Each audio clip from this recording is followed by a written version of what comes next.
Bueno, muchachos, buenas noches. Voy a hacer por acá un ratico la cámara. Bueno, le debes comenzar como con la Profe, segunda buenas sesión. noches, ¿cómo ha estado? Hola, buenas noches a todos, bien, gracias. Sí, la idea es pues, continuar con las charlas que comenzamos ayer. Pues hoy nos acompaña el profesor José Luis Paniagua, él es profesor de la especialización en inteligencia artificial y bueno, él pues nos va hoy a acompañar en esta sesión donde trabajaremos lo que tiene que ver con pues, detección de imágenes, ¿no? Pues ya ayer hicimos la introducción general a redes convolucionales, hicimos pues un primer ejemplo pues muy general, que pues ustedes vieran cómo es que se puede generar un modelo, inclusive pues se hizo una demostración de cómo se puede desplegar en una Raspberry.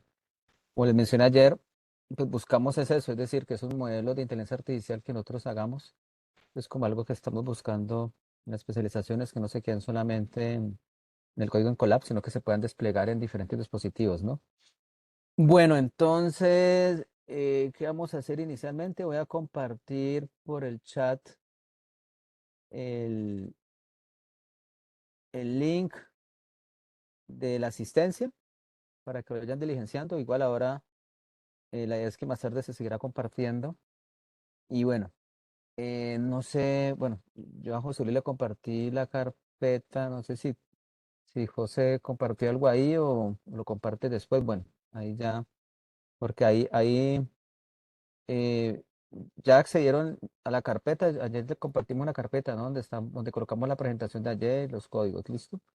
No sé si alcancé a subir, no me acuerdo, si subí las anotaciones que hicimos ayer. Creo que sí. Yo miro acá el drive, o si no, las subirle de una vez. Anotaciones que hicimos, eh, especificar esos conceptos de redes convolucionales. ¿Dónde estás? Acá. Y mi curso.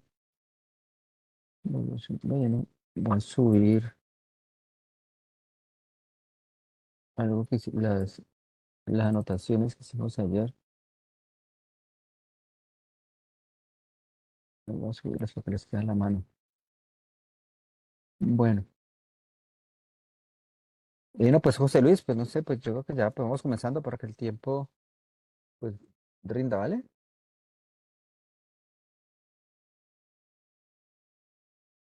Bueno, entendido, profesor Jesús. Buenas noches a todos. Para los que no me conocen, bueno, me presento. Mi nombre es José Luis Paniagua Jaramillo. Soy profesor de la especialización en inteligencia artificial. Bueno. Y la idea, pues, hoy es pues atender la invitación del profesor Jesús y del programa de especialización para este mini curso o curso de introducción a una de las aplicaciones pues más interesantes de un área específica de las redes neuronales, que es la visión por computador y específicamente la tarea de detección de objetos. ¿Listo? ¿Me confirman, por favor, si se ve mi pantalla?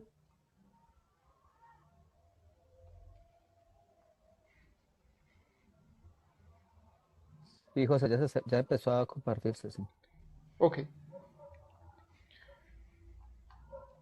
bien. Entonces, obviamente, pues por cuestiones del tiempo y digamos, del objetivo del curso, pues vamos a enfocarnos en una de las arquitecturas o en uno de los métodos para hacer la tarea de detección de objetos. ¿Listo? Esa arquitectura es la arquitectura conocida con el nombre de YOLO, pero pues antes de entrar a ver cómo funciona la arquitectura pues que podamos de pronto interactuar con un modelo que ya tenemos entrenado, pues considero que es importante entender específicamente cuál es la tarea de detección de objetos. Entonces, la idea es que vamos a iniciar por esa parte. Bien, entonces ya el día de ayer, pues ustedes tuvieron una introducción general a lo que son las redes convolucionales. y a una de las tareas pues más comunes en ese tipo de arquitecturas o en las cuales ese tipo de arquitecturas pues son bastante poderosas y es la clasificación de imágenes. ¿Listo? Sin embargo, existen otra serie de tareas dentro de lo que se conoce como el campo de la visión computacional. ¿Listo? Y son estas otras tres tareas que están aquí. De hecho, bueno, faltaría una tarea adicional. ¿Listo? Que es la segmentación semántica. Igual hoy en día pues existen otras, ¿listo? Como image captioning, ¿listo? Entre otras. Pero digamos que estas cuatro tareas que están aquí listadas son las cuatro tareas fundamentales en visión por computador. Y específicamente visión por computador usando redes neuronales y deep learning. Entonces, cuando hablamos de tareas de clasificación, pues nosotros tratamos de entrenar un modelo, en este caso una red neuronal convolucional, para predecir el nivel de certeza o el nivel de pertenencia, si se quiere decir de alguna manera, de una imagen a una categoría. ¿Listo? Entonces nosotros podemos ver esa red convolucional como un modelo incluso probabilístico. ¿Listo? Que al yo presentarle una imagen de entrada, pues el modelo predice con cierto nivel de certeza a qué categoría pertenece esa imagen. Esa es la tarea que conocemos como clasificación. Entonces, pues ahí tenemos el ejemplo con un gato. ¿Listo? Presentaríamos esta imagen a la red neuronal y la red neuronal entregaría una respuesta diciendo de que la categoría es gato con un cierto nivel, pues que sabemos que es probabilísticamente pues un valor entre 0 y 1. Listo, que traducido a porcentaje pues sería un nivel de certeza entre 0 y 100%. Listo. Entonces si el modelo está bien entrenado, pues nos devolverá un porcentaje alto, indicando que a la categoría a la cual pertenece esta imagen del gato o esta imagen pues es a la categoría gato. Listo. Como les decía, aparecen otras tareas fundamentales dentro de lo que es visión por computador y son las tareas de clasificación más o, dicho de otra manera, clasificación y localización. ¿Listo? Entonces, si nosotros observamos, pues esta es la misma imagen, pero en este caso, la tarea consiste en no solamente determinar que el contenido o lo que hay en la imagen es un gato, sino dónde se encuentra específicamente el gato. ¿Listo? Si nosotros vemos acá, pues lo que tenemos es el gato y pues aquí hay un fondo, etcétera.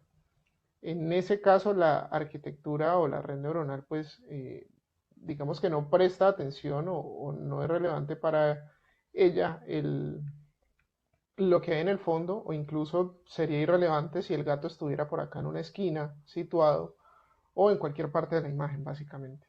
Pero cuando ya hablamos de tareas de clasificación y localización, pues sí, la red va a generar este recuadro, ¿listo? Resaltando o indicando que justo en ese punto o en esa región de la imagen es donde se encuentra precisamente el gato.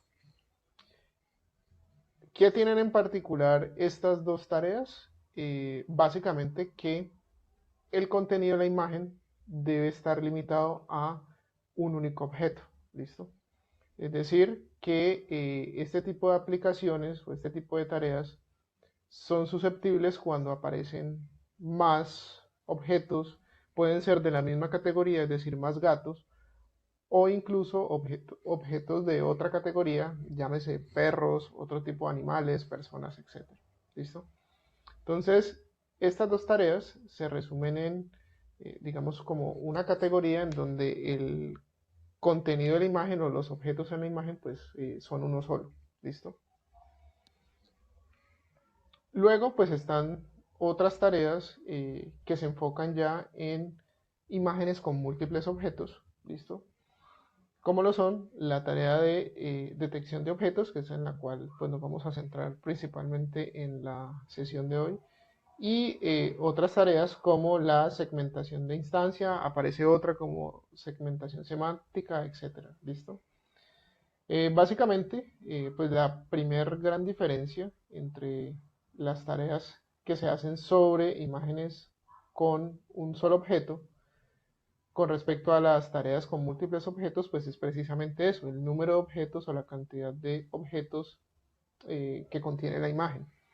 Entonces, como vemos, en este caso, pues no solamente hay gatos, sino que también hay perros y por acá aparece un pato, además, pues bueno, del fondo, etcétera. Cuando hablamos de detección de objetos, pues es básicamente una mejora de lo que es clasificación y localización, en el sentido de que vamos a lograr lo mismo, es decir, vamos a seguir clasificando, vamos a seguir localizando objetos, pero además voy a poder clasificar y localizar múltiples objetos. ¿Listo? Entonces, si observamos los objetos de la categoría gato, pues quedan localizados en estos recuadros y además quedan clasificados porque los recuadros son de color rojo. Para el caso de los objetos de la categoría perro, pues quedan localizados, pero además quedan clasificados porque el recuadro toma un color azul. Y lo mismo sucede para el objeto de la clase pato. ¿Listo? Bien, en otras tareas como la segmentación, bueno, eh, digamos, la tarea aquí se lleva a cabo a nivel del objeto, es decir, teniendo en cuenta el objeto propiamente, ¿listo? Mientras que en otras tareas como la segmentación, pues aquí la tarea se hace a nivel de píxel. Es decir que si ustedes ven, aquí hay, precisamente la palabra le indica segmentación o como un croquis o un recorte, si se quiere ver de alguna manera, de cada uno de los objetos. ¿Listo?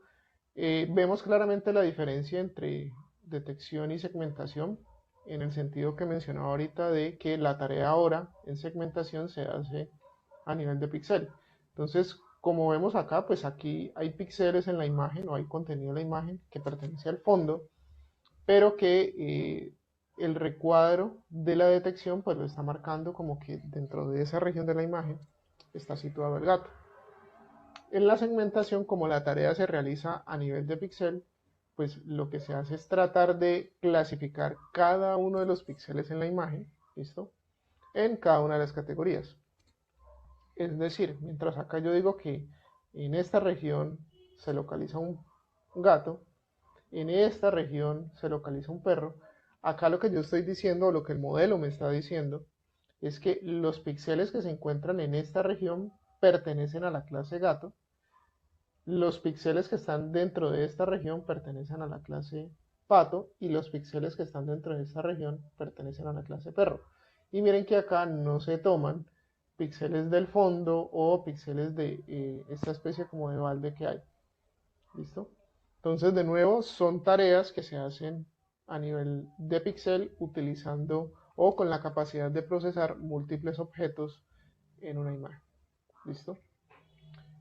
Cualquier duda, pregunta, lo pueden hacer en el chat o si no, obviamente al final abrimos un espacio para atender todas las dudas. ¿Ok? Entonces, esto con respecto a lo que es la introducción a las principales tareas en visión por computador. Ahora bien, ayer pues con la introducción a redes convolucionales pues de seguro trabajaron problemas de clasificación. ¿Listo? Vamos a partir el día de hoy de la tarea de clasificación y localización. ¿Listo? La tarea, pues como ya lo mencionaba, consiste en no solamente detectar el objeto que se encuentra en la imagen, sino también poder resaltar o conocer la localización dentro de la imagen. Entonces aquí tenemos una imagen cualquiera de un perro, ¿listo? No sé si se alcanza a ver, espero que sí, aquí hay un punto de color amarillo que indica el centro de precisamente este recuadro que encierra el objeto de interés, en este caso es el perro. ¿Listo? Cuando hablamos de tareas de clasificación y localización, precisamente es esta la información que debemos ingresar a la red neuronal. ¿Listo? No solamente la imagen, sino lo que se conoce como el ground truth o el recuadro verdadero, en donde yo, de manera supervisada, le estoy indicando a la red neuronal, mire, justo en esta región, en este recuadro, se encuentra el objeto que usted debe clasificar y localizar. Entonces, esa información es la que se va a ingresar a la red neuronal. Entonces, si comparamos esto con clasificación, en clasificación solamente pasábamos o le presentábamos a la red neuronal la imagen. Ahora va a haber más información. Va a estar la imagen, obviamente, pero adicionalmente va a estar la información de ese recuadro y el centroide o las coordenadas del punto medio del centro del objeto. ¿Ok? Esa información hace parte del dataset de entrenamiento, del conjunto de entrenamiento, ¿listo? Y finalmente lo que la red neuronal va a predecir, en este caso, va a ser ya no un valor comparado con clasificación, un valor puntual que me diga el nivel de pertenencia o nivel de certeza de que ese objeto pertenece a una imagen, sino que me va a devolver un vector con toda la información necesaria para yo comprender dónde está localizado el objeto y a qué categoría pertenece. ¿Listo? Entonces, en este caso, la salida de la red neuronal pues será un vector. En este caso, pues tenemos un ejemplo puntual en un dataset con dos clases. ¿Listo? En este caso, ese vector va a tener 7 componentes. ¿Listo? La primera componente pues me va a indicar si dentro del recuadro básicamente existe o no existe un objeto de interés de cualquiera de las clases. ¿Listo? B sub X, B sub Y me va a indicar las coordenadas XY del punto central del objeto. B sub W y B sub H va a ser el width, es decir, el ancho y el alto del recuadro. ¿Listo? Y el C1, C2, C3, CN, pues va a ser una codificación indicándome la categoría o la clase a la cual pertenece el objeto. Entonces, como aquí vamos a ver un ejemplo con dos clases, clase perro y clase persona, pues si clase 1 es perro o C1 es perro, entonces aquí aparecerá un número 1 y en C2 aparecerá un número 0. Si tuviéramos más clases, pues obtendríamos más valores en ese vector. ¿Listo? Entonces aquí, suponiendo que este es lo que predice la red neuronal, pues tendríamos que en ese recuadro, pues sí hay un objeto, ¿listo? De interés. Estas son las coordenadas del punto central, 50 y 70, el ancho y el alto del recuadro, y la categoría a la cual pertenece, que sería la clase perro. ¿Ok? ¿Por qué hago énfasis en que este primer término P sub C es 1 o 0? 1 si dentro del recuadro hay un objeto y 0 si no lo hay, porque puede ser que dentro de otro recuadro, por ejemplo en esta región de acá, se pinte un recuadro o haya un recuadro, pues no exista el objeto de interés, es decir, un objeto dentro de la categoría o de las categorías que estamos analizando. ¿Listo? Entonces, en este caso, si nosotros lo vemos de esta manera, la red neuronal estará haciendo dos tareas. Una tarea de clasificación, porque sigue estando allí una tarea de clasificación, pero además habrá una tarea de regresión. ¿Regresión en qué sentido? En el sentido de que la red va a predecir los valores numéricos tanto del punto central del objeto como del ancho y el alto del recuadro. ¿Listo? Entonces, siguiendo con el tema de clasificación y localización, pues este sería un ejemplo del dataset. Recuerden que tenemos dos categorías, perros y personas. Entonces vamos a suponer que tenemos imágenes de perros con el respectivo recuadro, imágenes de personas con su respectivo recuadro, imágenes de cualquier otra parte o espacio dentro del dataset que no va a tener ningún contenido del objeto. Entonces, estas van a ser nuestras imágenes de entrenamiento y aparecen unos datos adicionales que son precisamente los datos de ese recuadro para que la red neuronal aprenda a predecir esa región en las imágenes que se les presenta, que se le presentan, ¿no? Entonces, ya el dataset, sí, básicamente nuestro dataset de entrada va a seguir siendo las imágenes, ¿listo? Y nuestra salida o nuestro JTrain o el conjunto de datos de salida o, sí, deseados, pues van a ser esos vectores con la información de precisamente esos recuadros, ¿no? Y por último, pues bueno, lo que va a predecir la red neuronal, pues precisamente va a ser ese vector con esa información. ¿Qué pasa cuando en una imagen pues no hay un objeto? Pues básicamente el término P sub C pues se vuelve cero y como no hay recuadro pues los demás valores casi que se pintan como vacío o bueno, llevando esto pues a una implementación real pues sería valores vacíos, ¿no? Valores non. Entonces, de esa manera ya tendríamos el dataset para poder hacer clasificación y localización. Recuerden que el objetivo es hacer detección de objetos. No hemos llegado todavía allá, sino que precisamente el entender la tarea de clasificación y localización facilita luego entender la tarea de detección.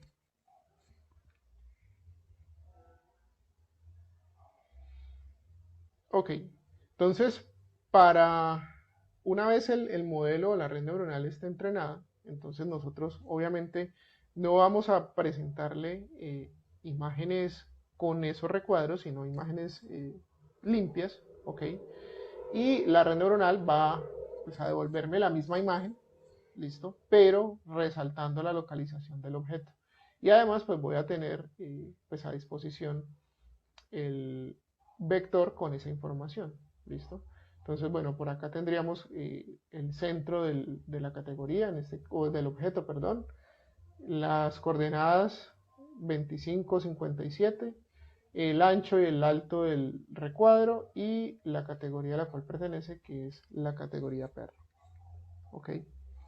Entonces, hasta allí sería la tarea de clasificación y localización. De nuevo, recuerden, esta tarea se realiza sobre imágenes con un único objeto en la imagen.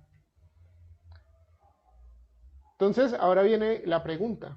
¿Qué pasa si en la imagen hay múltiples objetos? La pregunta ahí sería el enfoque que hemos venido eh, viendo sobre cómo hacer localización y clasificación serviría para múltiples objetos. Entonces uno podría pensar en que pues si yo tengo múltiples objetos pues voy a tener múltiples recuadros, ¿cierto? Sin embargo, el tener múltiples recuadros pues ¿qué implicaría? Que por cada recuadro en la imagen pues yo voy a obtener un vector, ¿listo? Entonces si yo estoy tratando de localizar y clasificar, perdón, los objetos de esta imagen, utilizando el enfoque anterior, pues yo lo que tendría es un vector para esta imagen, ¿cierto? Y un vector para esta otra imagen. Pero ¿qué pasa? Yo puedo entrenar la red neuronal con imágenes conociendo, digamos de manera o con antelación, cuántos objetos hay en la imagen. Pero como yo necesito que una vez el modelo esté entrenado, pues sea capaz de realizar bien la tarea o de pues, seguir localizando y clasificando, entonces yo voy a llegar a un punto en el cual no voy a poder determinar o no puedo conocer cuál es el número de objetos en la imagen. Es decir, me explico, yo entreno el modelo, yo puedo conocer cuántos objetos hay en el modelo, pero una vez el modelo ya esté realizando inferencia, es decir, yo esté utilizando el modelo, pues yo no voy a poder tener control de cuántos objetos hay en una imagen nueva que se le presente. Entonces ahí viene eh, un primer problema, ¿listo? Y es que si hay n.000 objetos, pues la red va a tratar de predecir n.000 recuadros, lo cual hace que pues nosotros, bueno, o este enfoque o esta técnica se convierta básicamente impráctica. ¿Listo? Entonces, ¿cuál es la solución? La solución es la tarea de detección de objetos. ¿Listo? que es, digamos, la tarea que principalmente nos interesa el día de hoy. Entonces, un primer enfoque para hacer detección de objetos sin las restricciones o los inconvenientes que veíamos con el enfoque de clasificación y localización es utilizar una ventana deslizante. Entonces es muy parecido a lo que de seguro vieron ayer en la introducción a redes y capas convolucionales, pero se presenta un nuevo problema. Es decir, yo quiero detectar un objeto en la imagen, entonces lo que hago es definir una ventana y empiezo a deslizarla por toda la imagen. Y voy detectando o voy viendo dónde está el objeto de interés. ¿Cuál es el problema? Que si el objeto, como lo vemos acá, este rostro ocupa casi que toda la imagen, pues yo voy a tener información redundante indicando de que el mismo objeto puede ser detectado múltiples veces. ¿Listo? Lo cual al final puede pues ocasionar de nuevo un resultado impráctico porque voy a tener una cantidad muy grande de recuadros, listo, indicando que en esa región pues está el objeto, listo. ¿Cuál entonces es la solución? Pues la solución es plantear lo que hacen diferentes algoritmos o estructuras de detección de objetos, listo, como lo son YOLO, que es el que vamos a ver hoy, pero no es el único, existen otros basados en otras arquitecturas de redes neuronales convolucionales, listo, como RCNN, por ejemplo, que, bueno, también tratan de hacer esta tarea de detección, pero que nosotros, pues, bueno, principalmente nos centramos en YOLO porque, pues, básicamente es una estructura que hoy en día domina el estado del arte en lo que es principalmente la tarea de detección de objetos, ¿listo?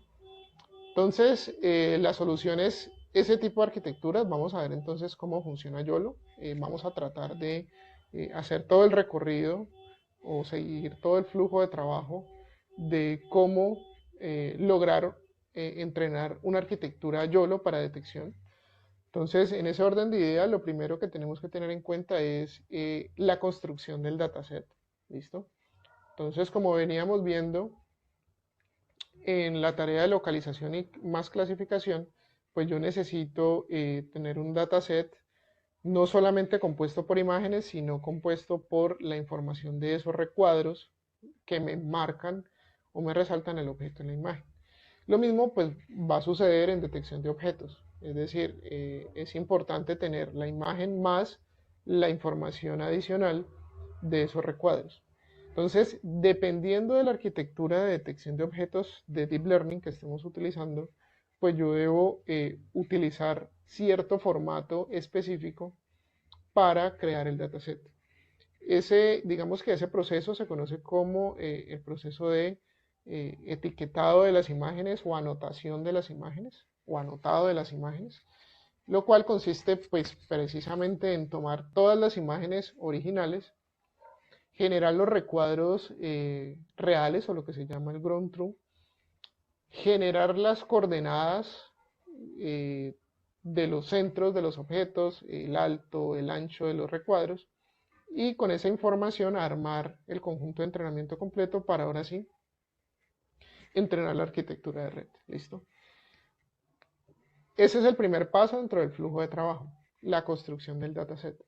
¿Por qué nos detenemos aquí y hacemos énfasis en esta primera etapa o en este primer paso? Porque es una tarea, primero, bastante importante dentro del flujo de desarrollo, del flujo de trabajo, pero a la vez es bastante engorrosa y bastante tediosa. ¿Listo? Ustedes sabrán que normalmente los modelos de aprendizaje profundo, es decir, las redes neuronales de Deep Learning, necesitan una gran cantidad de datos para ser entrenados, ¿cierto?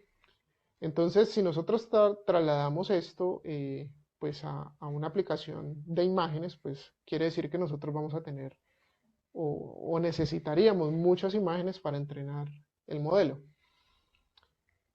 El tener muchas imágenes implica que yo debo de manera manual, porque digamos que no hay una manera automatizada de hacerlo, de manera manual definir o construir mi dataset con cada una de las imágenes y señalizando o anotando o etiquetando cada uno de los objetos en las imágenes. Entonces, imaginemos, no sé, 1000 imágenes en donde en cada una de las imágenes haya diferentes números de objetos en la imagen.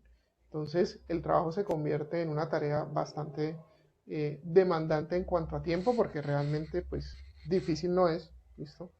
Pero sí es demandante.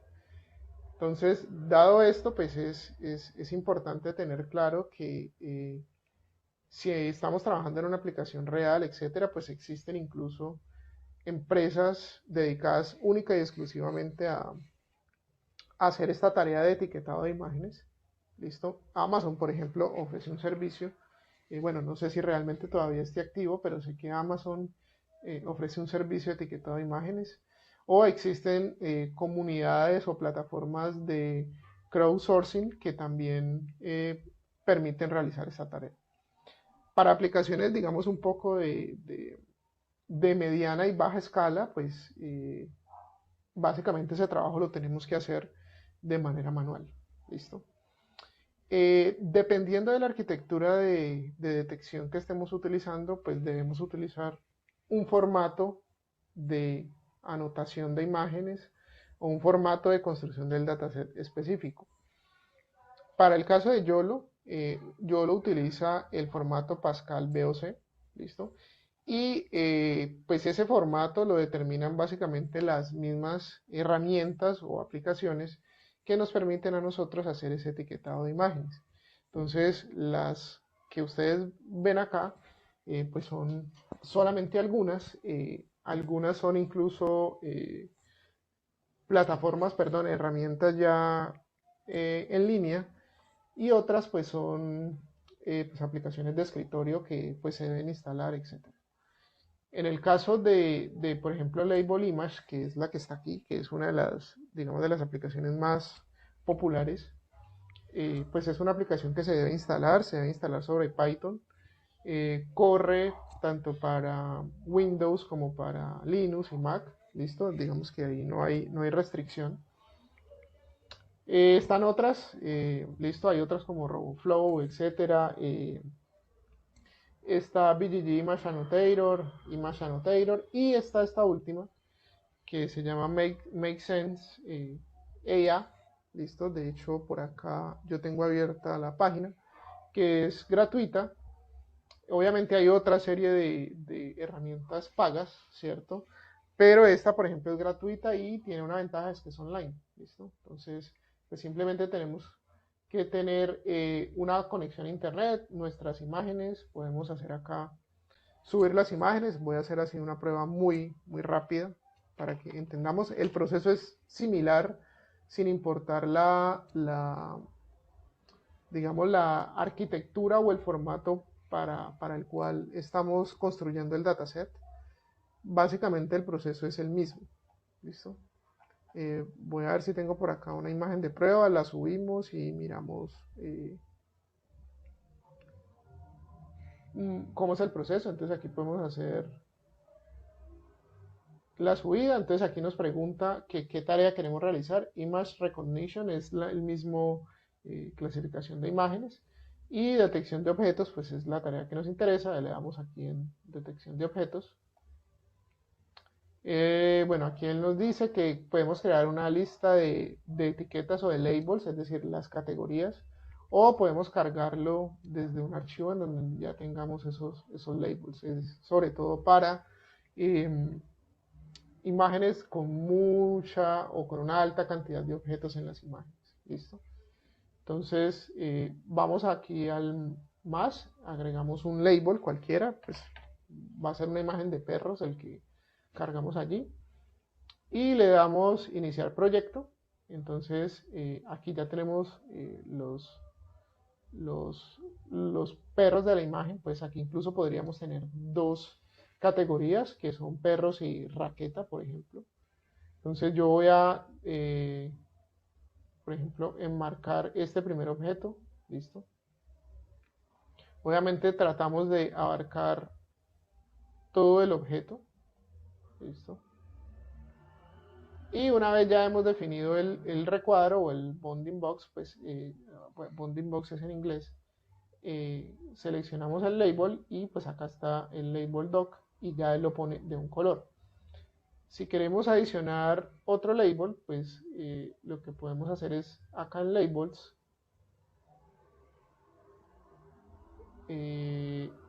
bueno, esto lo mantienen actualizando y creo que no podemos agregar más labels. A ver, acciones y edit labels. Agreguemos una, listo, le damos acá y coloquémosle, no sé, raqueta. No sé cómo se escribe raqueta en inglés. Le damos a aceptar. Y si queremos seguir etiquetando, pues entonces vamos a etiquetar este objeto de acá, que sería una raqueta. Y le ponemos el label, que sería raqueta, y miren ustedes que lo pinta de otro color. Entonces así vamos construyendo nuestro dataset. Vamos a suponer que finalizamos. Vamos aquí a acciones, importar anotaciones y él nos pregunta en qué formato lo queremos. Entonces, para el caso de YOLO, bueno, YOLO maneja otros formatos. Este es un formato de YOLO propiamente y le damos a importar, o si no, utilizamos el formato VOC. ¿Listo? El formato VOC. ¿Ok? Y ahí ya tendríamos nuestro dataset.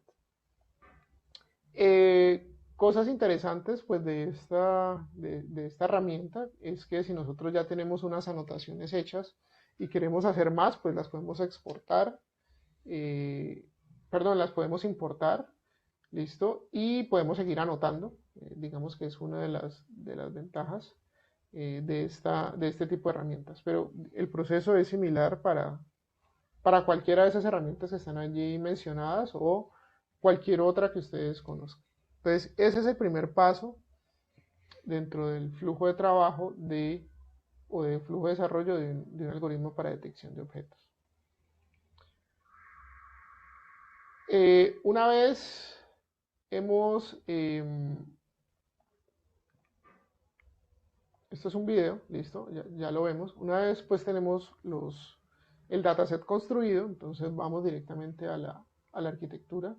Esto es un video donde simplemente se muestra lo que hace en este caso la arquitectura YOLO. Como pueden ver, esta es de las primeras arquitecturas de YOLO desarrolladas, tiene 5 años. Si no me equivoco, esto es un YOLO versión 1, hoy en día YOLO va en la versión 8, listo, para que lo tengan en cuenta. Y pues ahí tenemos cómo pues el algoritmo empieza a detectar en tiempo real, obviamente en frames por segundo, múltiples objetos, ¿no? Ruedas, eh, edificios, árboles, taxis, otro tipo de carros como van, ¿listo?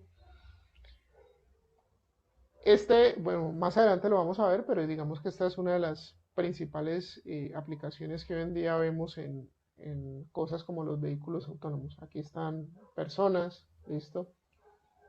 Señales de tráfico, ¿ok?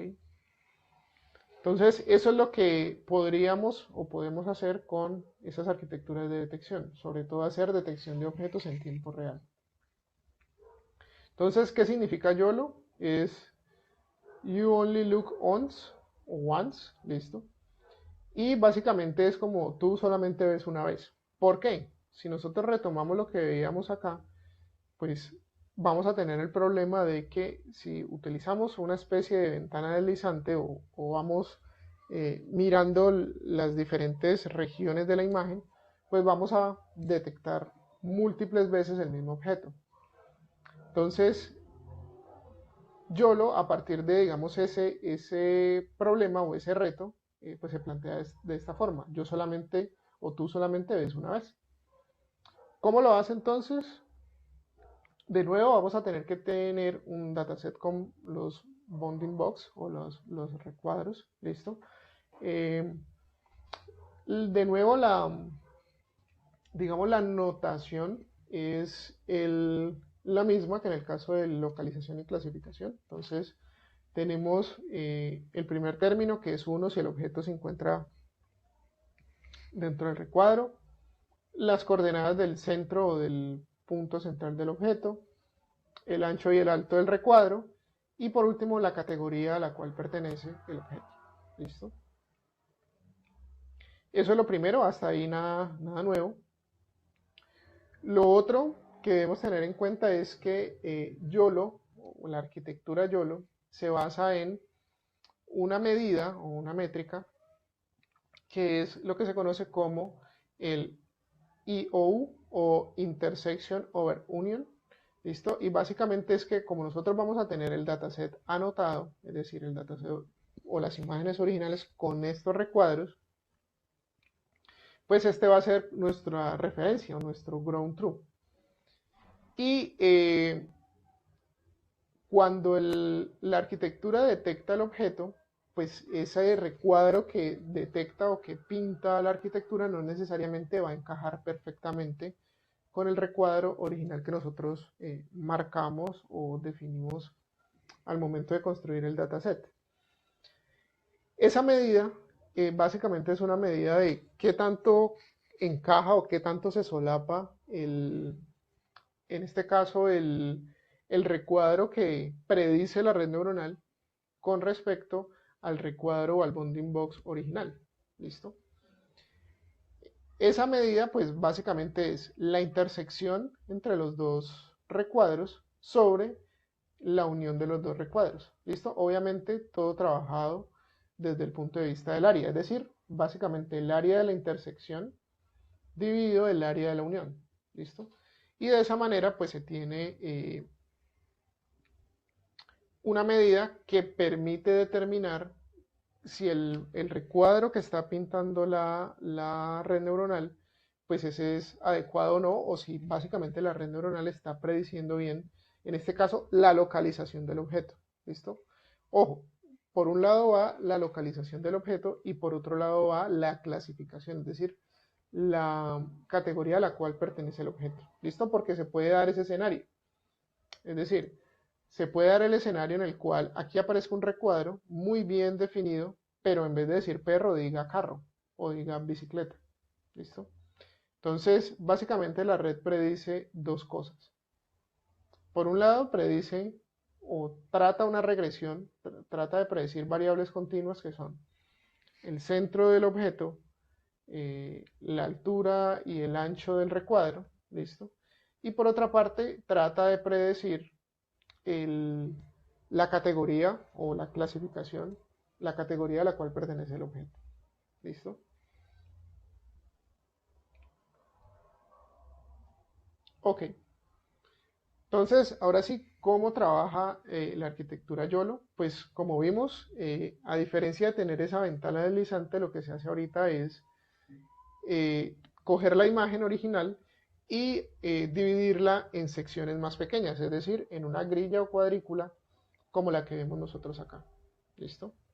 Entonces lo primero que hacemos o lo que hace la arquitectura es tomar la imagen original y dividirla en una grilla de cualquier tamaño. En este caso tenemos una grilla de S por S. ¿Listo? Luego, ¿qué sucede?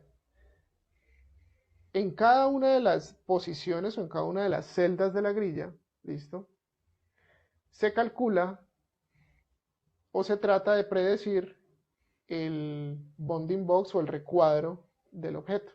Entonces, si nosotros, por ejemplo, miramos que en este caso nuestros objetos de interés son perro, bicicleta y carro, si nosotros vemos en esta celda, por ejemplo, la que está acá, pues en esta celda no está el objeto o ningún objeto de interés.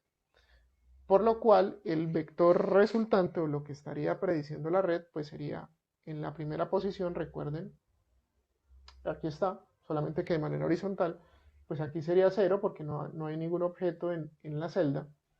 Y el resto de valores pues serían vacíos. ¿Listo? ¿Por qué? Porque en esa región no hay un objeto.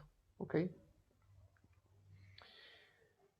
Si el objeto existe, o sea, si está el objeto, entonces la misma arquitectura evalúa dónde está o en cuál de las celdas está el centro del objeto. Entonces vamos a suponer que el centro del perro está justo en esta celda. ¿Listo? Que cabe aquí. Entonces, si en esta celda que nosotros estamos analizando, en esta celda, se encuentra el centro del objeto, en este caso el perro, entonces de esa manera el algoritmo o la arquitectura dice que el objeto que está aquí es un perro. ¿Listo? Y de esa manera ya localizó el centro del objeto. ¿Listo? Luego, a partir de ese centro, pues entonces trata de predecir el alto y el ancho para determinar el recuadro. ¿Listo? Entonces, por ejemplo, vamos a suponer eh, esta celda de acá. ¿Listo? Por ejemplo, esta celda de acá. Entonces, si ustedes ven, esta celda que yo estoy señalando acá, pues tiene parte del objeto bicicleta y parte del perro. ¿Listo? Entonces, como en esta celda no se encuentra ni el centro de la bicicleta ni el centro del perro, pues entonces en esta celda no hay, no, a partir de ese punto central no se pinta un recuadro o un bounding box, ¿listo? Pero supongamos lo siguiente, ahora supongamos que estamos en esta celda y vamos a suponer que este es el centro del objeto bicicleta. Pero miren que en esta celda también hay contenido del perro. Entonces, de nuevo, como en esa celda se encuentra el centro de la bicicleta, pues toda la celda se trata o toda la región se trata como si fuera un objeto de tipo bicicleta. ¿Listo? Y no el perro. ¿Ok? De esta manera, pues se garantiza primero no tener que eh, obtener o deslizar más bien una ventana para detectar el mismo objeto múltiples veces. Y de esa manera también se determina cuando en una celda que hay contenido de ambos objetos, cuando una celda indica que es un objeto o cuando es el otro. ¿Listo? Ese proceso se repite por cada una de las celdas. ¿Listo? Y como pueden ver ustedes allí, pues podemos llegar a obtener muchos recuadros, muchos bounding box. Es decir, si nosotros vemos esta celda, esta celda contiene, por ejemplo, el centro del perro, pero puede ser que esta celda al lado también lo contenga. Entonces, a partir de esta celda o de este centro se pinta un bounding box, un recuadro, pero a partir de esta celda también. Entonces, lo que obtenemos es esto. O sea, puedo tener para el mismo objeto múltiples recuadros, múltiples bounding boxes, ¿listo? Pero entonces la pregunta es, ¿cuál es el mejor bounding box? ¿Listo? Es decir, lo amarillo será perro, los recuadros rojos serán bicicleta y los recuadros un poco como más amarillos encendidos, no sé si lo alcanzan a ver, pues es carro, ¿listo? Pero entonces yo puedo obtener, como vemos acá, muchos recuadros eh, definiendo el perro. ¿Listo? Por ejemplo, puede haber un recuadro más corrido hacia la derecha, un recuadro más hacia arriba, un recuadro más hacia abajo. ¿Por qué? Porque recuerden que los recuadros se pintan a partir de cada una de las celdas. ¿Listo? La pregunta ahora es, bueno, entonces, ¿cómo determinar cuál de todos los recuadros es el adecuado? Entonces, de nuevo, volvemos a lo que mencionábamos acá y es mirando. Obviamente la regresión, es decir, mirando, si lo quieren ver de alguna manera, como el error que hay entre los valores reales de estos valores numéricos, del centro y del ancho y el alto del recuadro, y mirando el intersection over union para determinar cuál es el mejor recuadro de todos los posibles. ¿Listo? Esa operación pues tiene un nombre, digamos, técnico y se conoce con el nombre de supresión no máxima, es como la traducción más acertada al español, ¿listo? O en inglés non-max suppression, ¿listo? Básicamente, ¿qué es? Es suprimir o descartar los recuadros con menor fit, es decir, con menor coincidencia con el recuadro original y que además coincidan con la categoría. Es decir, que pues si esto es un perro, pues aquí no aparezca un recuadro rojo diciendo que es bicicleta. ¿Listo? Son esas dos cosas las que el algoritmo trata de mirar o fijar en ese momento para determinar cuáles son los recuadros adecuados. ¿Listo? Y de esa manera, pues entonces después de tener cada uno de los recuadros candidatos, se seleccionan al final los recuadros que mejor se ajusten al ground true o al recuadro original. ¿Listo? Entonces, claro, como pueden ver, pues acá, por ejemplo, el recuadro del carro, no sé si lo alcanzan a ver, no alcanza a precisamente delimitar o encerrar completamente el carro. Por acá hay una parte de la parte delantera del carro que no está dentro del recuadro. ¿Listo? Eh, Eso hace parte, pues, precisamente de la predicción que trata de hacer la red neuronal. ¿Listo? El Non-Maximum Suppression, pues, se abrevia NMS. ¿Listo? Y recuerden, pues, es lo que permite eh, eliminar los recuadros que menos se ajusten al ground true y pues que además tengan una alta probabilidad o un alto nivel de certeza de que efectivamente este recuadro que está diciendo que es amarillo y pertenece a perro, pues realmente pertenezca a la clase perro. ¿Listo? Ok, entonces YOLO más que una arquitectura de red es básicamente una estructura completa, además de la red neuronal. Entonces, cuando estamos dentro del ámbito de la arquitectura YOLO completa, pues es común encontrar el nombre de el backbone de YOLO. Básicamente el backbone es una red convolucional que pueden ser diferentes, o incluso pues uno podría plantear su propia red convolucional, ¿listo? Que es la encargada de realizar precisamente esa extracción de características para finalmente poder hacer la tarea de la localización y la clasificación de los objetos en la imagen. Entonces, ese backbone, como les digo, puede ser cualquier red neuronal. Entonces encontramos comúnmente redes convolucionales muy comunes como Darnet, por ejemplo, que es una red que inicialmente fue desarrollada en lenguaje C, que tiene unas muy buenas prestaciones y casi que es uno de los backbone por defectos de las primeras arquitecturas de YOLO. ¿Listo? Entonces, esto es una red convolucional tal cual como ustedes la conocen. ¿Listo? Entonces, esa red convolucional pues hace toda la extracción de características de las imágenes para detectar o entender en qué regiones se encuentran los objetos. Adicionalmente, pues están todas las operaciones que veíamos del NMS, ¿listo? Las operaciones de dividir o fraccionar la imagen original en una grilla, ¿listo? Y todo eso pues hace parte del todo general o de la arquitectura completa de YOLO, además de la red convolucional. Bien, entonces, pues nosotros ya entendemos o podemos ver o tratar de entender mejor la salida de esa extracción de características, pues lo que tenemos aquí es el feature maps, pues con todas las grillas o con todas las celdas ya definidas, ¿listo? Y pues al final lo que nosotros vamos a tener es que cada uno de estos vectores pues van a ser precisamente los vectores que me describan cada uno de los objetos en la imagen, ¿listo? Entonces, por ejemplo, si yo tuviera, bueno, aquí está con estos números, pero si lo podemos hacer con números un poco más pequeños, por ejemplo, si yo tuviera una grilla de 4x4 y tuviera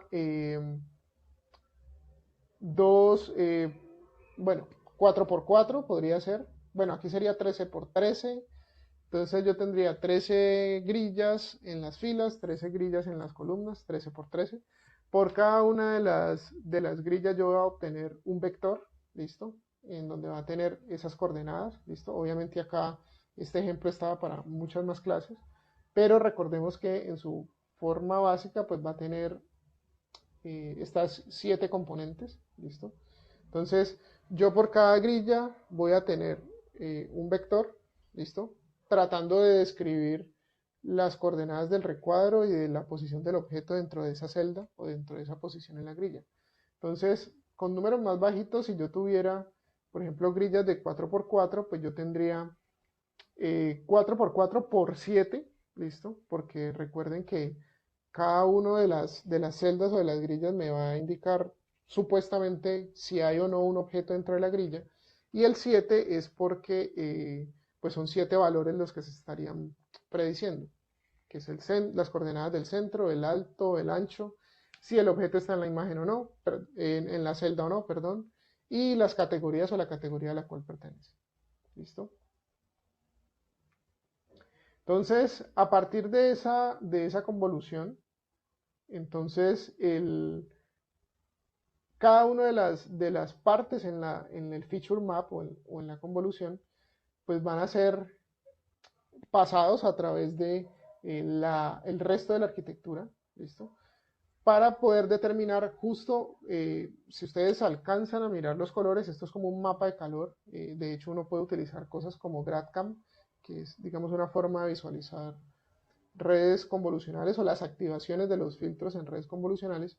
Entonces, a partir de esos niveles, se utiliza una función de activación sigmoide, lo que hace es hacer un mapeo del valor de los filtros o de los, perdón, de los parámetros del filtro o de los valores dentro del future map, más bien hace el mapeo de esos valores a un mapeo probabilístico entre 0 y 1, en donde pues obviamente los que están cercanos a 1 tendrán una mayor probabilidad y una mayor certeza, ¿listo?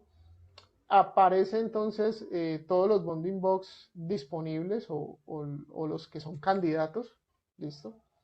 Finalmente se aplica la operación de NMS a partir de un umbral o un threshold, es decir, yo puedo decir que si hay una intersection over union por debajo del 60%, entonces lo descarto, o si hay una probabilidad de el 33%, entonces descarto ese bounding box o ese recuadro. Y de esa manera me quedo con los bounding box más acertados o que más se ajusten eh, al ground true o al original. ¿Listo? Lo que tenemos acá es la arquitectura por defecto que tiene YOLO. Esta es digamos, la arquitectura de red convolucional que tiene por defecto. Normalmente la arquitectura recibe imágenes de 224 por 224. Hay unas operaciones internas que hacen que esa tamaño de la imagen tenga un redimensionamiento, un tamaño más alto para tratar de conservar las dimensiones dentro de la red convolucional. ¿Listo? Yo puedo utilizar acá Transfer Learning, es decir, yo puedo utilizar ya una red convolucional preentrenada para que sea como el backbone de toda la arquitectura YOLO. Inicialmente YOLO fue entrenado con el dataset de ImageNet, que son 1000 categorías, ¿listo? Y pues básicamente la arquitectura YOLO es independiente de la arquitectura de la red neuronal que estemos usando, ¿listo? Entonces, por defecto, casi siempre uno encuentra los ejemplos con Darnet, pero uno puede utilizar cualquier otra red convolucional para que haga ese papel o esa tarea de extractor de características. Sin entrar en detalle en la matemática, viendo la arquitectura completa de YOLO, lo que nosotros encontramos es que la función de costo o el loss con el cual se entrena la arquitectura está compuesta a su vez de tres funciones de pérdida. Entonces, lo primero es la función de pérdida de los bounding box, ¿listo? O de los recuadros, ¿ok? En ese caso, pues está todo lo que depende sí, todo lo que gobierna que finalmente cómo quede determinado el bounding box y es las coordenadas tanto de el punto medio que es X y Y, ¿listo? O sea, qué tan alejadas están las coordenadas predichas de las coordenadas reales, ¿listo? Y qué tan alejadas están las alturas y los anchos de los recuadros que quedan finalmente. ¿Listo? Básicamente esto es una función identidad, este 1 y sub j del objeto, y es que si el objeto pues se encuentra, esto valdrá 1, si el objeto no se encuentra allí valdrá 0, y esta sumatoria como unidad hace referencia a que yo voy a hacer o evaluar esto mismo tanto en la dimensión de las filas como en la dimensión de las columnas. ¿Listo? Entonces, esa es la primera parte de la función de costo o la función a partir de la cual se entrena el algoritmo.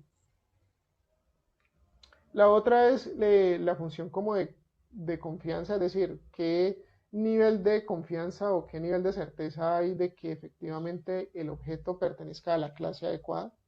¿Listo? Perdón, a la clase no, esté dentro del recuadro. ¿Listo? Eso a su vez se convierte en un nivel como de confianza. Una cosa es que el algoritmo diga, hay un nivel de precisión, o sí, de precisión del 70%, pero adicionalmente un nivel de confianza o un nivel de certeza de que efectivamente el objeto se encuentra en esa ubicación. Y por último está el los de clasificación, pues que básicamente es eh, si el objeto pertenece a la clase perro, pues que realmente pertenezca a la clase perro. Como les digo, pues no es el objetivo entrar en detalle en la parte pues matemática de la función de costo, de la cual a partir de ella pues entrena la arquitectura, sino simplemente entender que pues hay tres, eh, digamos, funciones que se tienen en cuenta, y es primero lo que tiene que ver con el bounding box, que básicamente esto es un error cuadrático, si lo quieren ver de esa manera. Eh, en este caso también es un error cuadrático, pero es un error cuadrático como ponderado. Y al final, esto que vemos acá es como si fuera un binary cross entropy o un error de entropía entre dos clases, básicamente. ¿Listo? Ok, entonces, ¿por qué usar YOLO? ¿Por qué es importante? Primero, por la velocidad. Entonces, como veíamos en el video inicial, podemos predecir objetos en tiempo real. Tiene una alta precisión. Como veíamos también en el video, se predice con una alta precisión múltiples objetos. ¿Listo? Y pues las capacidades de aprendizaje de la arquitectura facilitan el yo poder entrenar un detector de mis propios objetos de manera muy rápida, ¿no? Permítame en un momento que el computador se descargó.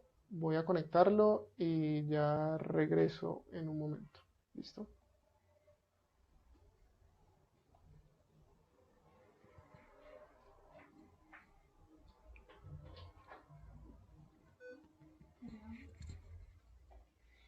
Ok, listo.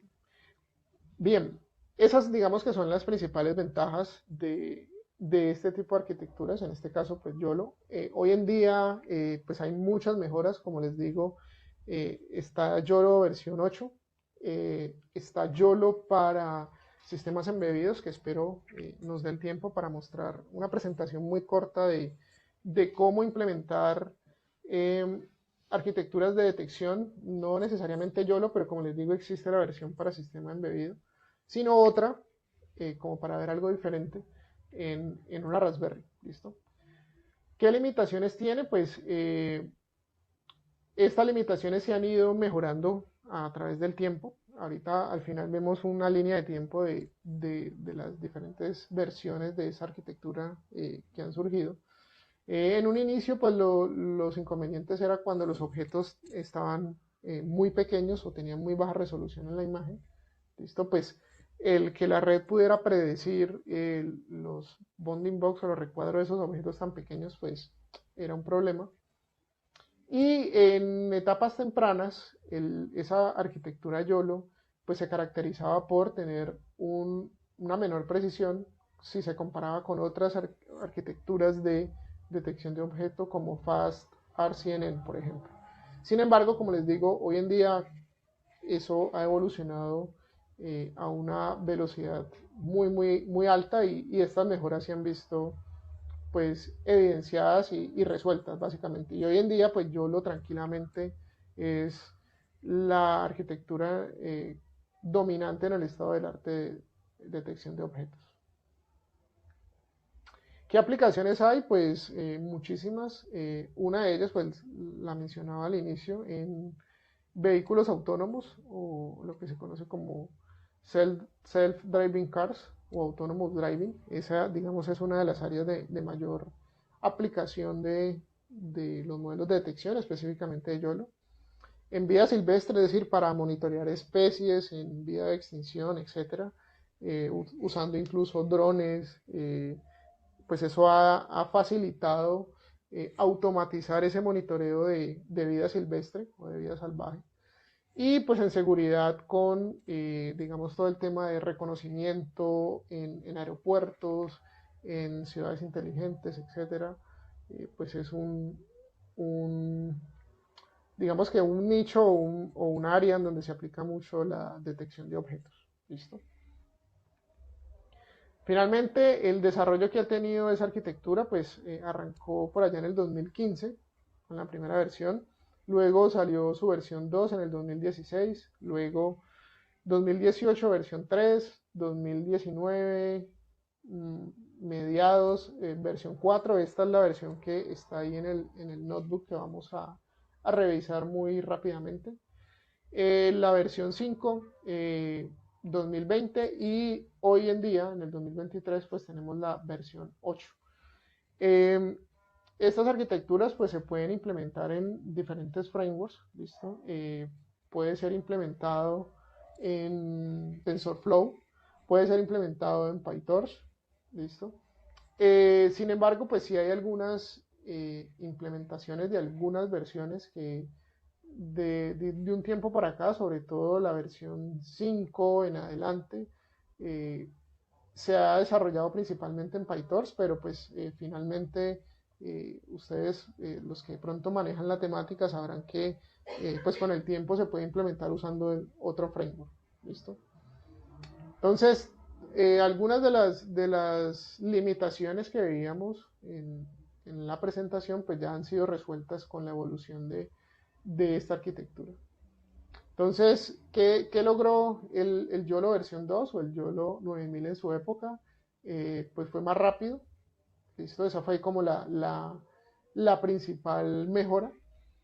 Luego el YOLO versión 3, que era el que veíamos en el video, pues permitió hacer la detección en tiempo real. ¿Listo? Y por último, pues tenemos el YOLO versión 4. Como les digo, está la versión 5, 6, 7, pero la que tenemos implementada y pues vamos a mostrar es la versión YOLO versión 4. ¿Listo? Pues aquí tenemos una pequeña demostración de lo que se puede hacer. Básicamente lo que ha mejorado es en la detección en tiempo real. Entonces, como ven aquí, pues el video o la secuencia va a una velocidad considerablemente alta y la detección de objetos, pues primero se hace en tiempo real, se hace sobre video y se hace con mucha rapidez. ¿Listo? Esto pues obviamente está un poco acelerado, no es del todo cierto, pero sí se ganó o se ha ganado mucha más velocidad. ¿Ok? Y obviamente se ha aumentado la cantidad de objetos que se pueden detectar como de manera simultánea. ¿Listo? Con esto cerramos la presentación. No sé si hay preguntas, comentarios para pasar a la demostración del código y a ver cómo se puede utilizar este tipo de arquitecturas.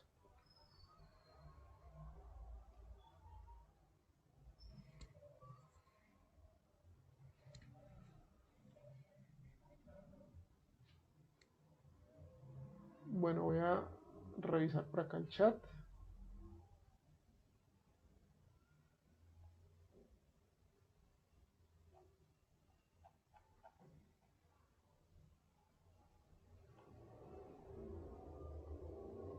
Ok, bueno, ahí están con lo de la asistencia. Ok, entonces voy a ir así de manera rápida a mostrar el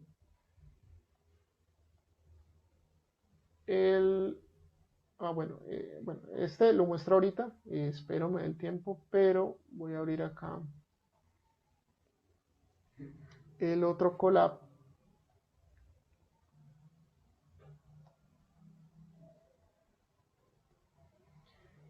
que es este. Listo, abrámoslo en otra pestaña.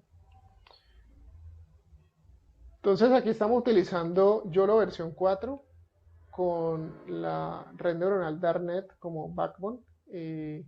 Básicamente, pues aquí no estamos entrenando el algoritmo, simplemente estamos utilizando el modelo ya preentrenado, simplemente para ejecutarlo digamos, a forma de demo acá en Colab. Sí hay unas cosas, digamos, adicionales en Colab que no voy a entrar en detalle, pues, y tienen que ver con cosas de JavaScript para poder desplegar la webcam acá mismo en Colab para, pues, para efectos prácticos mostrar cómo el algoritmo empieza a correr, listo, y empieza a hacer la detección. Entonces, bueno, estas son las dependencias o las librerías. Voy a ir corriendo esto, van a ver que no se demora mucho porque obviamente no vamos a entrenar. Las dependencias, aquí clonamos el modelo, básicamente. Es importante utilizar la GPU, listo. Se construye el modelo, este modelo está hecho en C principalmente, entonces bueno, aquí van a ver cosas de C que se hacen pues por debajo.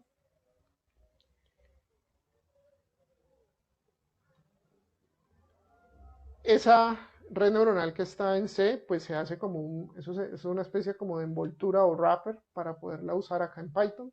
Eso es lo que se hace por acá.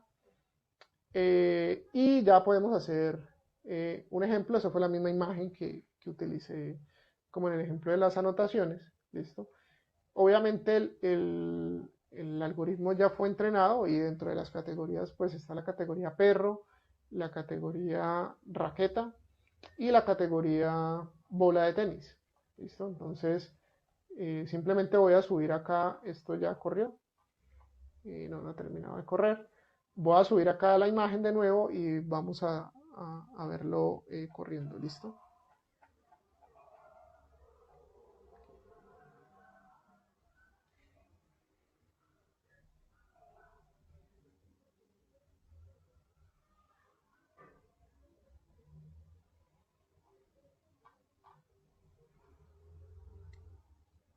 Bueno, esperemos que termine.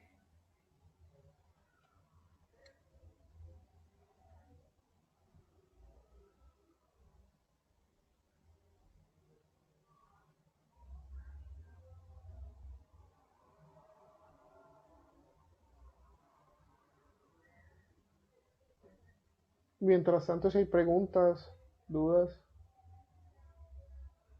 ok. Esto básicamente son funciones que, como les digo, hace como la especie de wrapper o envoltura de coger todo lo que está en C, que básicamente son los pesos, y traerlos para poderlos usar desde Python. Ok, voy a subir ahora la imagen. Incluso puede ser una imagen diferente. No, no hay problema. Y tiene el nombre de docs. Sí, ahí está el nombre de docs. Ejecutemos esto.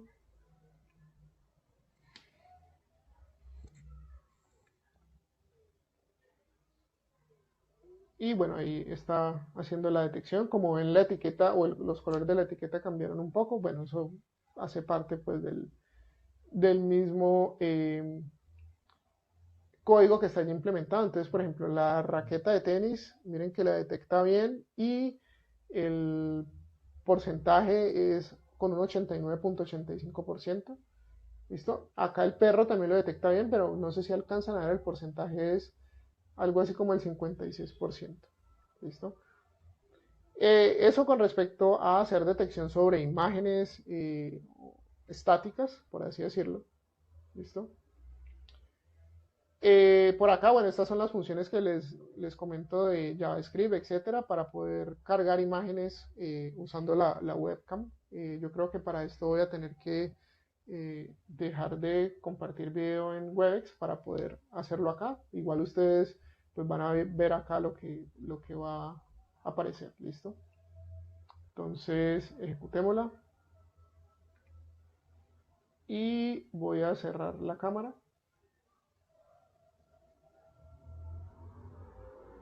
De acá del Webex y ejecutemos esto.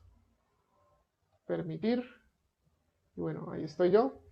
Debo tomar una captura, en este caso es para tomar una imagen directamente de la webcam.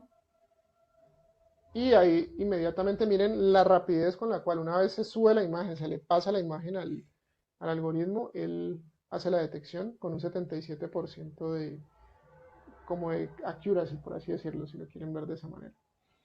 Y esto es para verlo en video. Entonces, de nuevo, como ven, esto es código JavaScript. No voy a entrar en detalle en el código, pero es básicamente cómo desde esta página web, que finalmente es Colab, se accede a los drivers de la webcam y podemos hacer captura en la webcam. Listo. Y corrámoslo. Entonces ahí está en tiempo real, persona. Yo por acá tengo mi celular, entonces cell phone, ahí lo detecta. Por acá tenía la calculadora. En este caso lo detectó primero como cell phone y ahorita lo está detectando como control remoto. Pues digamos que tiene todo el sentido, se parece a un control remoto. ¿Listo? ¿Y qué otra cosa tengo por acá? Bueno, no sé. No sé. Miremos este mouse, a ver si lo detecta.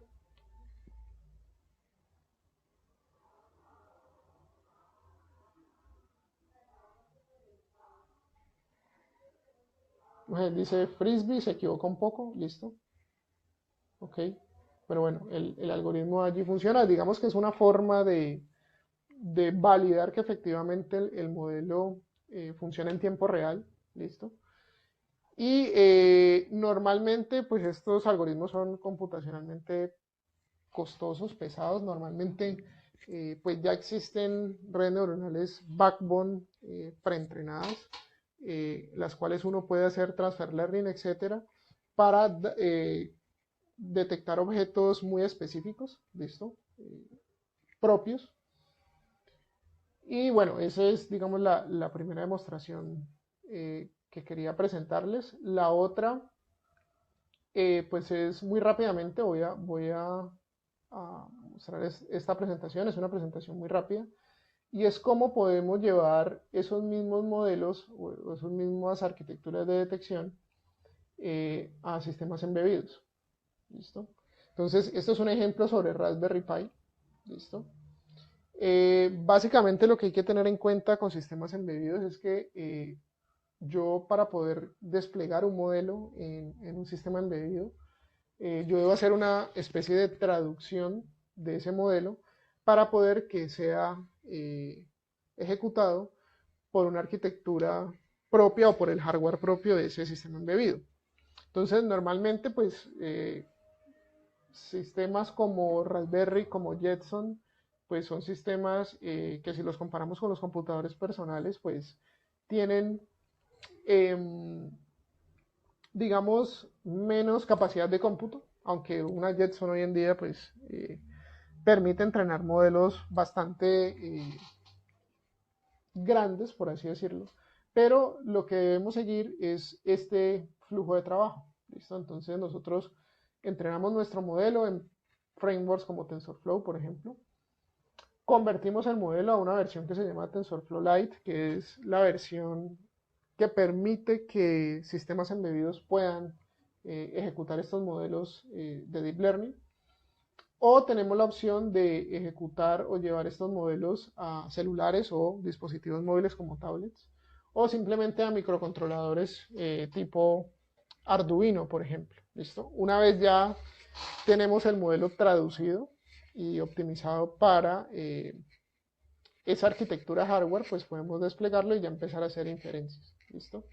Entonces, de nuevo, las mismas tareas yo las puedo llevar allá. Esta es una presentación que se hizo para una charla en la universidad para cómo llevar esos modelos. Entonces, básicamente los pasos son crear el dataset, entrenar el modelo propio, se puede usar transfer learning o no, evaluar el modelo y antes de llevarlo al dispositivo final, pues esta etapa es bastante importante, ¿no? Evaluar el modelo antes y después de llevarlo al dispositivo final. ¿Por qué?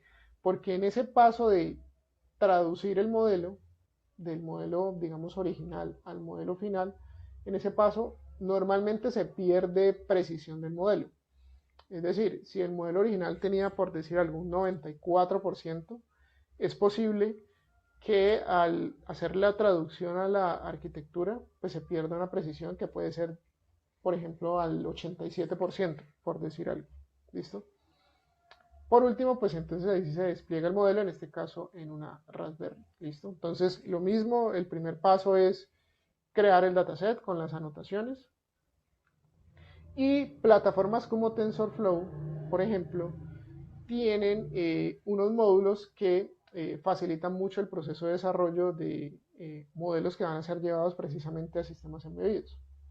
Entonces, en TensorFlow existe el módulo Model Maker, que lo que hace es básicamente hacer esa traducción del modelo original de la arquitectura original de TensorFlow para los computadores personales a la arquitectura del sistema embebido, en este caso Raspberry. ¿Listo? Entonces, si no utilizamos el módulo Model Maker, pues simplemente aquí la comparación es para que vean la cantidad de líneas de código. ¿Listo?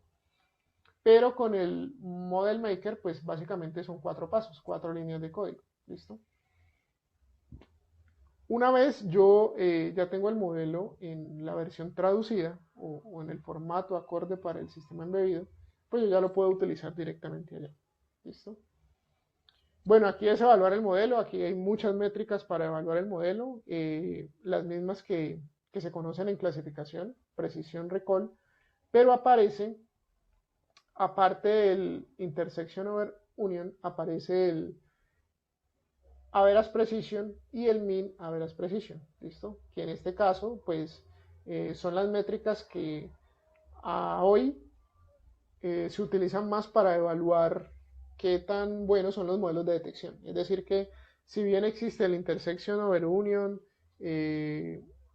la precisión, el recall, etc., el average precision y el mean average precision, digamos que son las métricas casi que por defecto hoy en día en detección de objetos. Esta métrica, pues, básicamente relaciona en una misma medida lo que es la precisión y el recall, algo muy parecido a lo que es el F1 Score en tareas de clasificación propiamente, ¿no? Pero esto es teniendo en cuenta pues que es la detección del objeto, la localización del bounding box y aparte de eso, perdón, el accuracy o la precisión con la cual el recuadro dice que el objeto pertenece a la clase correcta. ¿Listo? Importamos el modelo, finalmente llevamos eso a una Raspberry. Obviamente en la Raspberry debe estar instalado la versión de TensorFlow Lite para poder ejecutar el modelo. ¿Listo? Ejecutarlo, no entrenarlo. ¿Ok? Y ya tendríamos el modelo desplegado acá en Raspberry. ¿Listo? Por último, pues este es un ejemplo de implementación de cómo llevarlo a Raspberry. ¿Listo? Esto es de hecho un tutorial oficial de TensorFlow para Raspberry. ¿Ok? Y aquí lo que se hace es simplemente hacer una especie de ejemplo en donde se entrena un modelo de detección para detectar estas figuras de Google o estas figuras de Android. ¿Listo? Entonces, el procedimiento es el mismo, es decir, yo primero debo tomar las figuras, anotar el dataset, ¿listo? Acá aparece básicamente las rutas donde estarían esas imágenes. Recuerden, en este caso es el formato Pascal BOC. La arquitectura que se está usando es una arquitectura diferente a YOLO, que es EfficientNet, ¿listo? Hay varias versiones también de EfficientNet, como ven, desde la versión 0 hasta la versión 4, y pues con ciertas prestaciones. Entonces, por ejemplo, el tamaño que ocupa en disco, la latencia y lo que les digo del average precision o de la medida o métrica, digamos, más utilizada en detección. ¿Listo? Se entrena el modelo, aquí sí se hace un entrenamiento, pero pues se hace transfer learning básicamente, porque el modelo ya tiene un entrenamiento previo. Se utiliza una métrica del dataset COCO, que es un dataset muy conocido en visión computacional, para saber básicamente cuál es el average precision, por ejemplo, antes de la traducción o de la exportación al modelo final, cuánto cambia, ¿listo? Entonces, si nosotros vemos, vamos a ver en esta última ejecución cómo quedó.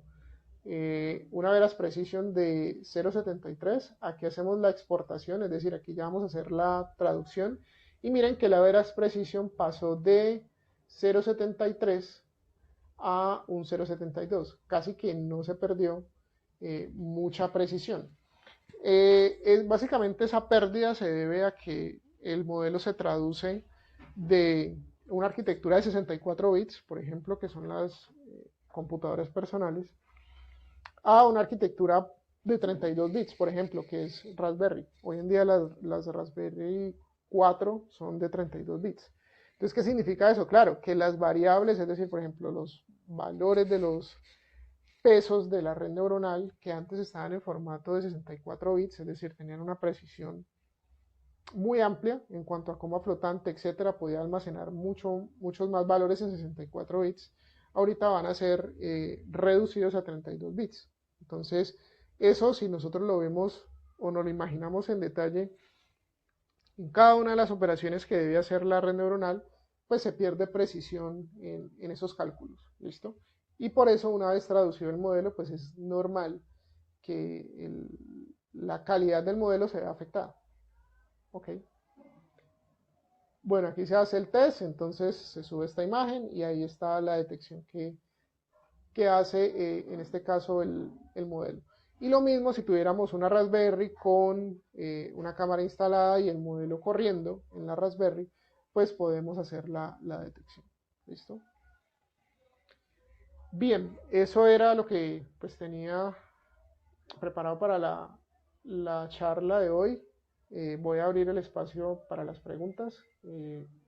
Muchas gracias por la atención y nos vemos pronto en algún otro encuentro.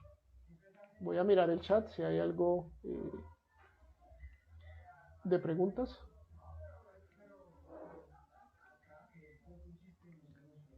Ok, por acá está el link de asistencia. Por acá hay una pregunta de los collabs. Sí, yo los comparto allí a la carpeta que generó el profesor Jesús y estos dos collabs los van a tener allí a disposición. Hay una pregunta de Samir sobre qué matemática recomienda para adentrarse en este campo. Bueno, pues es una pregunta que nos hacen bastante y pues si uno, digamos, uno puede encontrar dos enfoques. El enfoque pragmático o el enfoque práctico y como el enfoque formal. ¿Listo? La inteligencia artificial de forma general se basa en tres ramas de las matemáticas.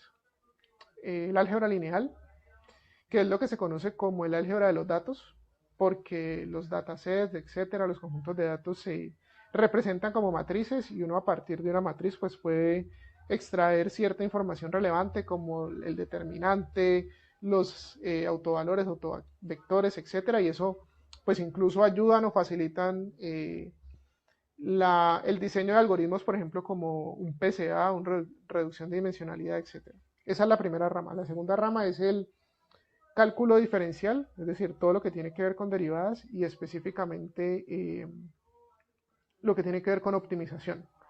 Y a eso se le conoce como la matemática del aprendizaje. Es decir, todos los algoritmos, regresión lineal, máquina de soporte vectorial, redes neuronales en general, redes neuronales de deep learning y las redes neuronales clásicas, por así decirlo, utilizan el gradiente. Y el gradiente no es nada más que derivadas, básicamente. Entonces, eso sería la otra rama. Y la tercera, que es como la matemática de la inferencia, pues es la teoría de probabilidad, que es lo que permite modelar una red neuronal para clasificación, determinar la función de costo, que es una binary cross entropy, que al final es una función de costo probabilística. Entonces, esas son las tres ramas. Ahora bien, ese sería como el enfoque formal. Tratar de seguir esas tres ramas: álgebra lineal, cálculo, optimización y teoría de probabilidad. Sin embargo, desde mi experiencia, es como el campo es tan amplio, ustedes sabrán que la inteligencia artificial tiene machine learning, inteligencia computacional, tiene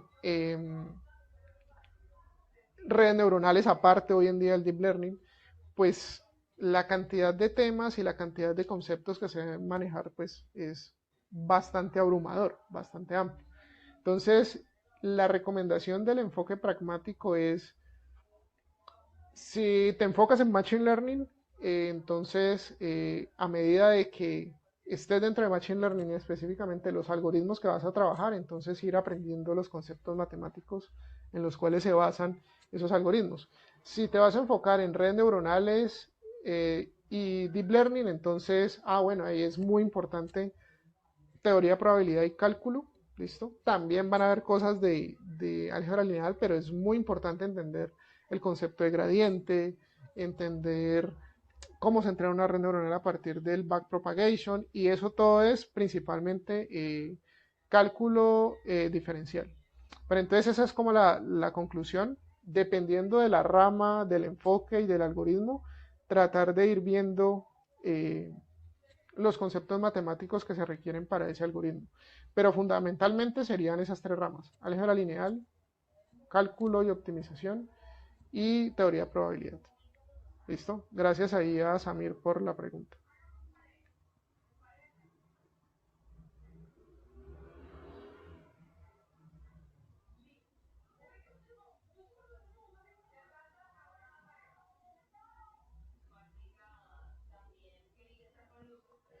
Hay otra pregunta por acá en el chat. Para la detección de letras, ¿cómo sería el proceso? Igual, es decir, se debe marcar el bounding box de la letra, ¿listo? Entrenar el algoritmo. De hecho, hemos trabajado en aplicaciones de detección de lenguaje de señas, por ejemplo. Ustedes saben que el lenguaje de señas es pues a partir de la posición y la forma en cómo se van moviendo los dedos, y eso se ha logrado hacer detección del lenguaje de señas, y se hace de la misma manera, es decir, el flujo de desarrollo es igual. ¿Listo? Para la pregunta que nos hace allí Alexander Giraldo.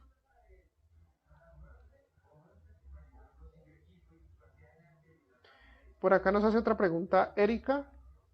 ¿Qué parámetros se deben tener en cuenta al momento de querer entrenar una red con valores en punto fijo para obtener los pesos y sesgos en valores enteros? Bueno, pues normalmente pues eso va a depender de la codificación. ¿Listo?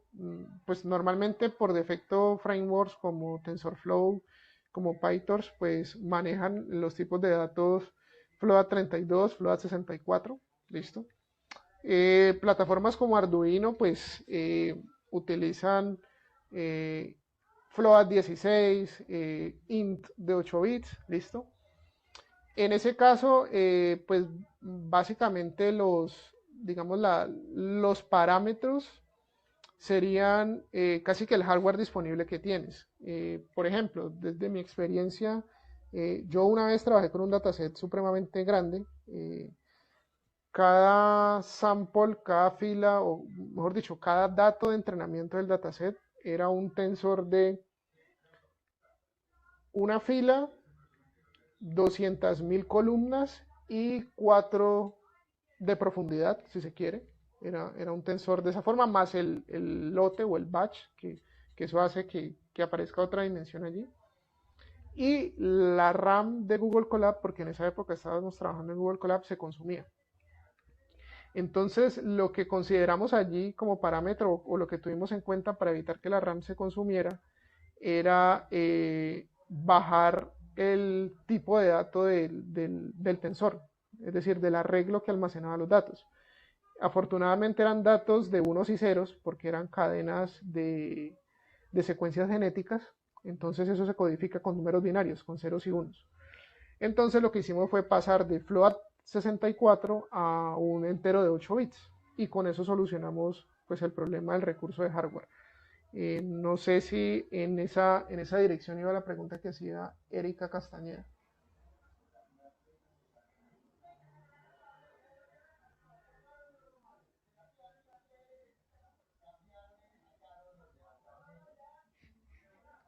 Bueno, hay otra pregunta, ¿qué profesionales deberían optar por la IA? Bueno, eh, pues nosotros desde la experiencia en la especialización, pues casi que nosotros, bueno, en mi caso hablo por mí, pensaría que hoy en día la inteligencia artificial ha permeado tantos campos que yo creería que todo profesional debería por lo menos saber utilizar la tecnología.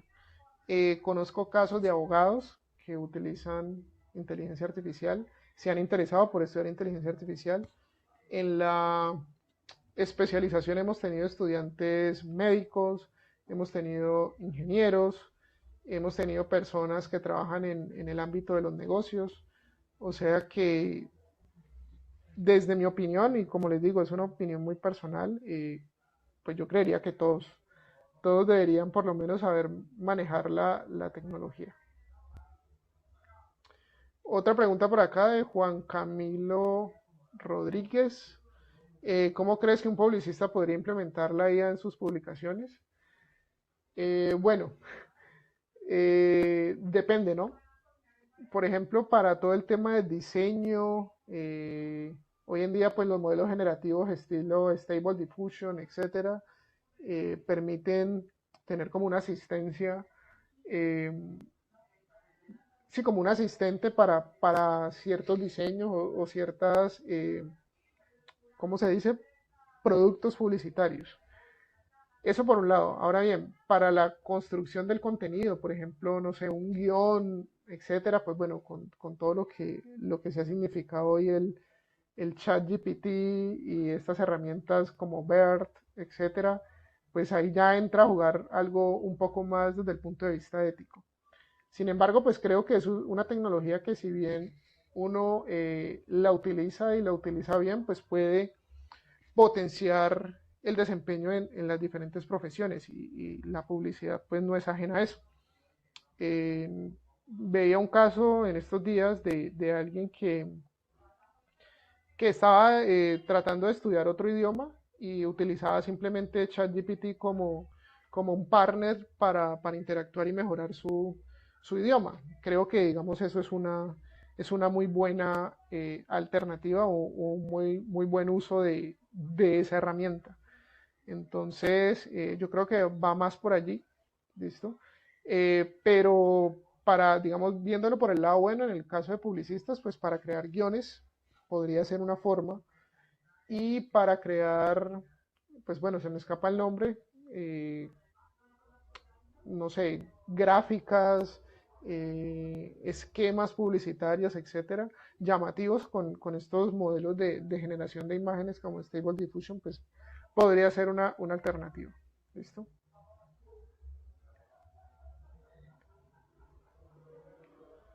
Erika nos pregunta que si hay un framework que trabaje en formato entero. Creo que todos los frameworks trabajan en formato entero. Bueno, la pregunta realmente no me queda muy clara para Erika, eh, pero pues todos tienen el tipo de dato int. No sé si sea int 16, int 8, pero creería que como por ejemplo TensorFlow, PyTorch están hechos sobre Python, pues uno ahí puede trabajar con el tipo de dato entero, con NumPy incluso. Entonces, yo creería que es simplemente, pues dependiendo de la necesidad, eh, vuelvo y digo, no me queda muy clara la pregunta, pero dependiendo de la necesidad, pues uno puede jugar con ese tipo de datos. ¿Listo?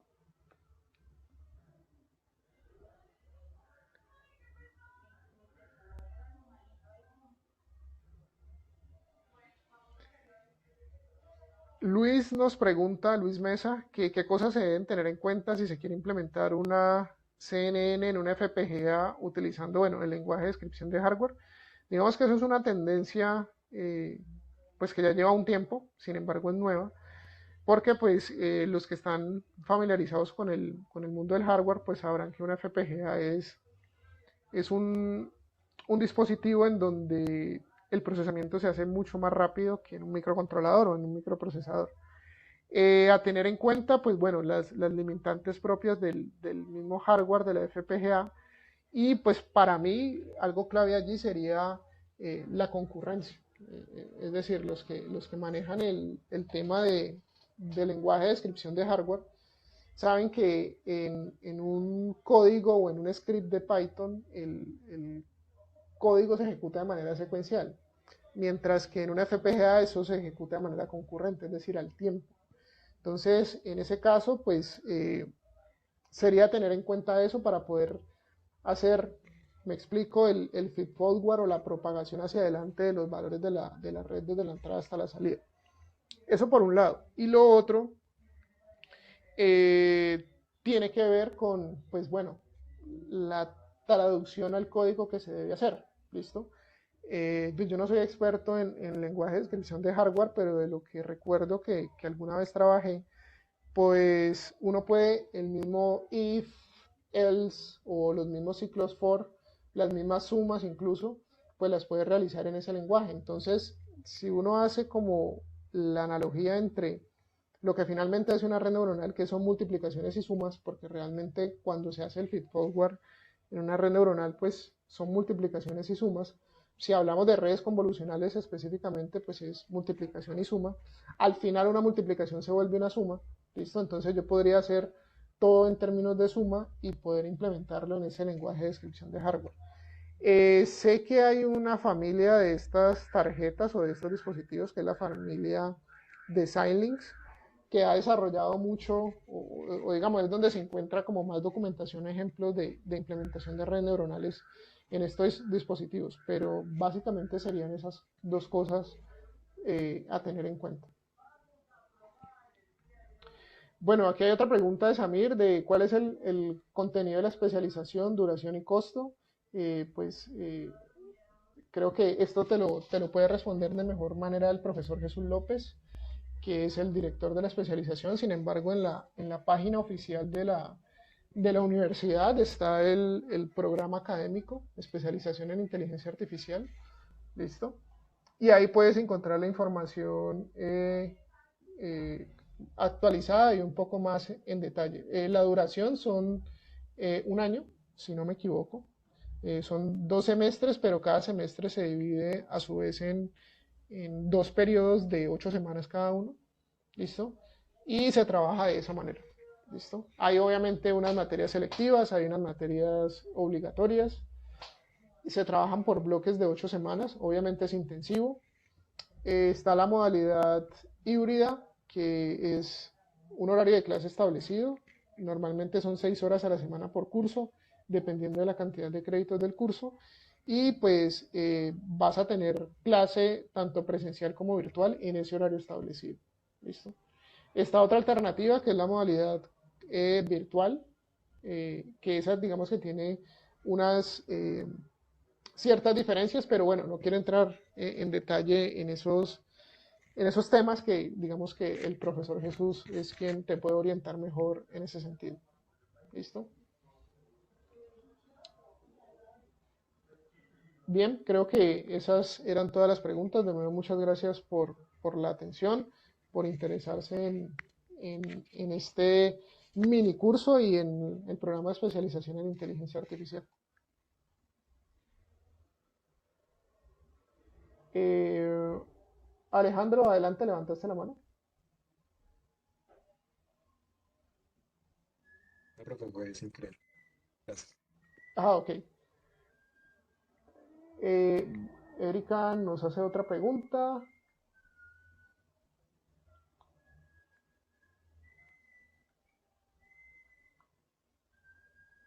Ah, ok. Ya entiendo la pregunta. Sí, es lo que sucede cuando yo he explicado ahorita de pasar de el modelo hecho en TensorFlow normal, ¿listo? A el modelo en un dispositivo embebido como Raspberry o incluso como en un Arduino. Pues es cierto, se pierde precisión porque, por ejemplo, en un Arduino los registros, es decir, los espacios en memoria en el cual yo puedo almacenar un valor numérico, pues es de 8 bits. No importa si es entero o de tipo flotante. ¿Listo? Pero voy a tener solamente 8 bits. Mientras que si eso lo comparamos con un computador personal cuya arquitectura es de 64 bits, pues voy a tener más precisión. Y en el caso de los valores de los pesos de una red neuronal, por ejemplo, puede ser que después de entrenada una red neuronal quede con un valor con, qué sé yo, 15 cifras decimales. Obviamente eso, representado en 8 bits, que son los registros, por ejemplo, de un Arduino o de un sistema embebido, pues claro que se va a perder. Y si yo paso de eso a un formato entero, pues ahí también va a haber pérdida de precisión. Eso es claro que eso va a suceder. Entonces, por eso, en esta presentación hay algo que se llama, creo que pasé muy rápido por allí, pero hay algo que se llama esta parte de acá. Una cosa es convertir el modelo, ¿cierto? Pero otra cosa es optimizar el modelo. Entonces hay diferentes métodos de optimizar el modelo precisamente para evitar ese tipo de fenómenos, es decir, perder tanto esa precisión. ¿Listo? Entonces, una vez convertido, yo lo puedo optimizar ya para el formato o para el dispositivo en el cual lo puedo desplegar. ¿Listo? Entonces, eso ayuda a que de pronto la pérdida en precisión no sea tan alta. Pero sí, efectivamente va a suceder. ¿Listo?